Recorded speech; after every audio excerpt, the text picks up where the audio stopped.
I see you standing there different now. Yeah, you. The one they can't quite place anymore. The one who returned with a new edge, a sharper gaze, a presence that doesn't ask for permission.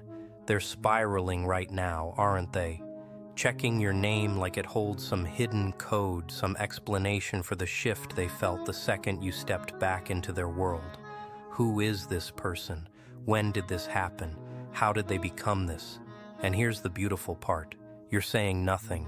You're just there, watching them unravel, watching them scramble, watching them try to solve the riddle of your evolution like it's a puzzle they're entitled to finish.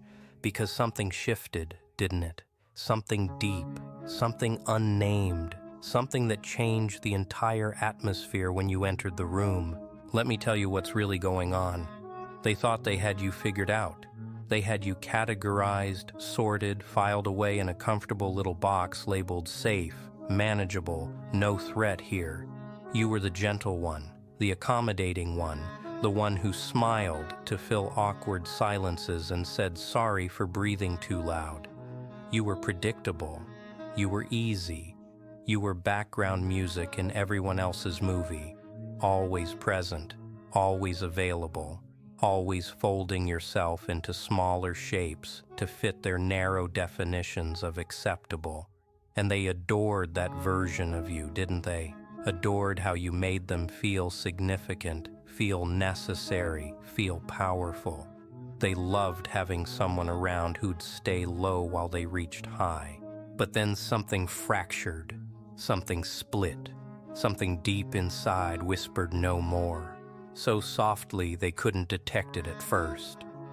What they're witnessing now, this presence that walked back into their reality uninvited and unshaken, this isn't temporary. This isn't a crisis dressed up as growth. This isn't you performing for anyone's attention. This is what emerges when a soul quits the act. This is what happens when someone who spent years being the shock absorber for everyone else's dysfunction finally decides to become the earthquake instead. You didn't just evolve. You molted an entire existence, an entire blueprint, an entire script of how you believed you needed to move through this world. And now they're frozen there, staring at someone who wears the same features but radiates a completely foreign energy, someone who looks recognizable but feels utterly unknown. And they're torn between moving closer and backing away. They're whispering about you now, in private messages, in hushed phone calls, in midnight discussions. Did you notice them? Did you sense it? Something's off. Something's changed. Or maybe something finally clicked. They're comparing observations like investigators, attempting to identify the precise instant you transformed, trying to decode your metamorphosis, searching for the trigger, the incident, the wound, the snapping point. But here's what's eating them alive. There wasn't one. No theatrical breakdown. No public spectacle, no essay posted in the early morning darkness. You simply withdrew for a time, went quiet, stopped offering explanations, stopped appearing in spaces that didn't earn your presence, stopped entertaining questions designed to keep you doubting yourself. And when you surfaced again, you surfaced as someone they couldn't leverage anymore. Couldn't shame anymore, couldn't anticipate anymore, couldn't dominate. You know what kills them most?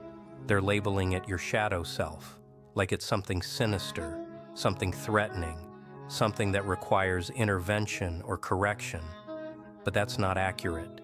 This isn't shadow. This is vision. This isn't hostility. This is limits. This isn't ice. This is self-protection refined into expertise. What they're actually witnessing, what actually terrifies them, is the part of you that stopped measuring yourself by their standards, stopped requiring their approval, stopped participating in the rigged game where you lose so they can pretend they're champions. You're not darker, you're conscious, and conscious people are threats to those still choosing delusion, still choosing the fantasy that life is balanced, still choosing the lie that kindness without limits is virtue instead of slow suicide. Let's discuss what actually occurred during that quiet period, during that absence, during those weeks or months or days when you stopped being accessible, stopped being the person everyone could count on to solve their disasters while yours multiplied in the shadows. You experienced something, didn't you? Not something you can package in a tidy narrative, not something you can condense into a caption, but something fundamental, something primal, something that reconstructed how you perceive yourself and everyone orbiting you. Perhaps it was one violation too many. Perhaps it was one hollow smile that finally exceeded your capacity. Perhaps it was waking up one morning and recognizing every connection in your life was constructed on you pouring and them draining. Whatever ignited it, it shattered something in you that needed shattering. And in that destruction, in that complete demolition of who you assumed you had to be, you discovered something they never wanted you to discover. You discovered your force, not the kind that announces itself, not the kind that performs for spectators, but the silent, formidable kind that simply exists and alters everything around it. You stopped requesting approval. You stopped justifying your choices. You stopped negotiating your boundaries. You stopped attending discussions where you were the only one being real. You stopped nurturing dead gardens and naming it devotion. You stopped burning yourself down to warm others and then questioning why you were always frozen, always drained, always operating on fumes while everyone around you seemed so nourished by your sacrifice. They mistook your gentleness for ignorance, didn't they? They assumed your compassion meant you didn't notice their schemes, their power plays, their subtle experiments designed to measure how much abuse you'd accept before finally breaking. But you registered everything, you always did. You just decided to trust people regardless, decided to extend chances they hadn't earned, decided to believe they'd eventually rise to your level of integrity, your transparency, your substance. And when they failed, when they continued extracting and extracting and extracting until nothing remained but your hollowed-out frame, you made a decision, not a loud one, not a theatrical one, but a final one.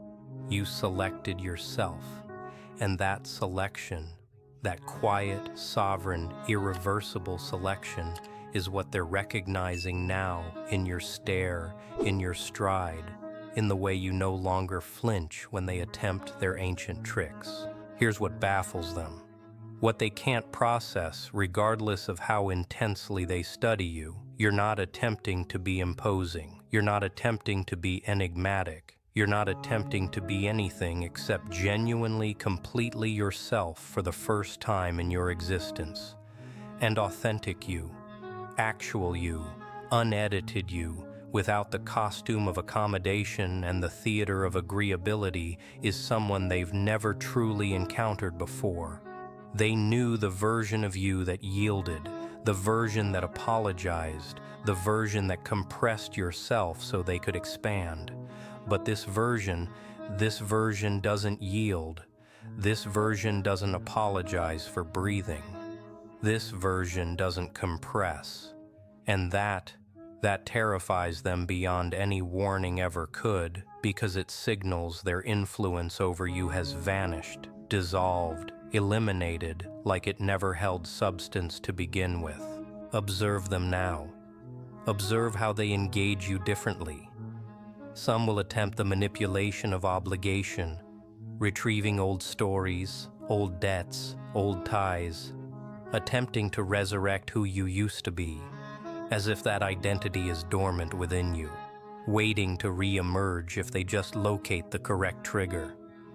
You've transformed, they'll say, voice saturated with false worry that's really just domination wearing empathy's face. I miss who you were, they'll murmur.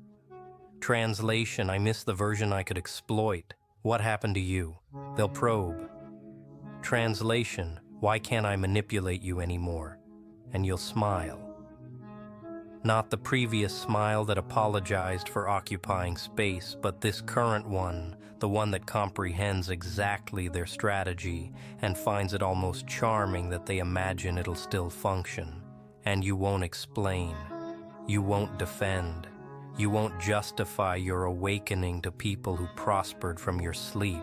Others will attempt a different strategy. They'll examine you like a specimen, monitoring your behaviors, dissecting your language, searching for the vulnerability, the fracture, the access point back into your interior. They'll probe you with minor favors, testing if the old conditioning still operates, testing if you'll still abandon everything to rescue them from problems they invented and could resolve independently.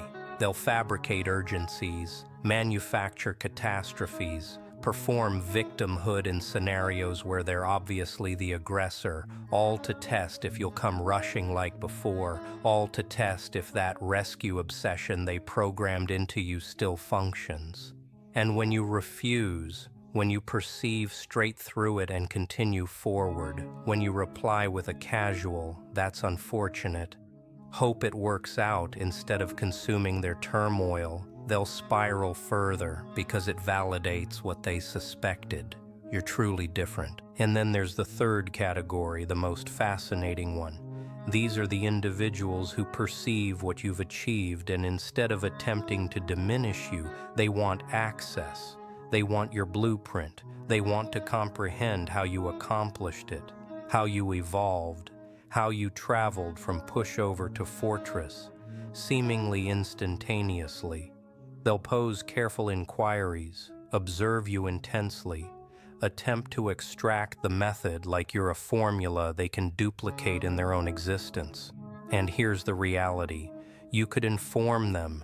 You could describe the collapses, the violations, the periods of absolute void where you had to select between remaining vulnerable and remaining whole. But you won't, because this transformation, this revolution, this abandonment of everything that kept you diminished, it's not a program, it's not a manual. It's a trial by devastation that everyone must navigate alone if they want it to be authentic. So where did this shadow self originate? Let me resolve that for them, since they'll never determine it themselves. It didn't originate anywhere. It was always present. It was always there, patient, silent, observing through your consciousness. Every instant someone exploited your gentleness. Every instant someone confused your calm for fragility. Every instant someone presumed your silence meant you didn't witness their deception. It was there. In every moment you suppressed your fury to maintain harmony. Every moment you silenced yourself to prevent confrontation. Every moment you performed pleasantness through the violation because you didn't want to create discomfort. It was there, accumulating, compounding, recording every offense, every deception, every exploitation. Every moment you selected their ease over your authenticity. And then one day you stopped selecting them. You stopped shielding people who wouldn't shield you. You stopped being delicate with people who were reckless with your spirit. What they're witnessing now isn't a shadow self. It's your complete self, your entire self, your unfiltered self that encompasses both the radiance they loved exploiting and the depth they pretended didn't exist. You're not harsher, you're truthful. You're not more distant, you're protected. You're not crueler. You're no longer cruel to yourself by permitting them to be cruel to you. Every characteristic they're identifying as shadow is actually just dignity. They're unaccustomed to witnessing from you. The way you exit mid-conversation when you're being violated, that's not disrespectful, that's self-value. The way you don't clarify your decisions anymore, that's not mysterious, that's autonomy. The way you don't pursue people who vanish on you, that's not cold, that's principles. The way you don't consume everyone's chaos like an emotional reservoir, That's not egotistical, that's preservation. Here's what actually occurred. The part they'll never acknowledge, the part that haunts them at night, reviewing every exchange they had with the previous you. They forged you, not in the way that annihilates someone, but in the way that demands transformation. They pressured you so intensely, extracted so relentlessly, required so continuously that you had zero option but to completely redesign who you were and how you navigated through existence. Every betrayal was education in judgment. Every letdown was education in reality management. Every instance of being dismissed was education in recognizing your value. They were your instructors, your accidental mentors in the academy of self-prioritization, and you completed it with excellence they'll never comprehend. You should almost appreciate them, but you won't, because you don't owe them that either. And now they're observing someone who absorbed all their tactics, cataloged all their behaviors, internalized all their strategies, and became resistant. You're not playing their simple game anymore while they play complex ones. You're not even playing the same competition. You departed their arena completely and constructed your own with your own regulations, your own elements, your own concept of victory that has zero connection to their endorsement or their involvement. And that's the authentic reason they're panicking. It's not about what you became. It's about what you're no longer willing to be. You're no longer willing to be the emotional auxiliary in their narrative. You're no longer willing to be the counselor who never receives counsel, the provider who never receives, the comprehender who's never comprehended. You're finished. And finished isn't a temperament. Finished isn't a stage. Finished is a permanent condition of existence that no quantity of apologies or commitments or I miss yous can undo. Let them panic. Let them speculate. Let them construct explanations about your metamorphosis, like you're some kind of occurrence that requires scientific or psychological or cosmic interpretation.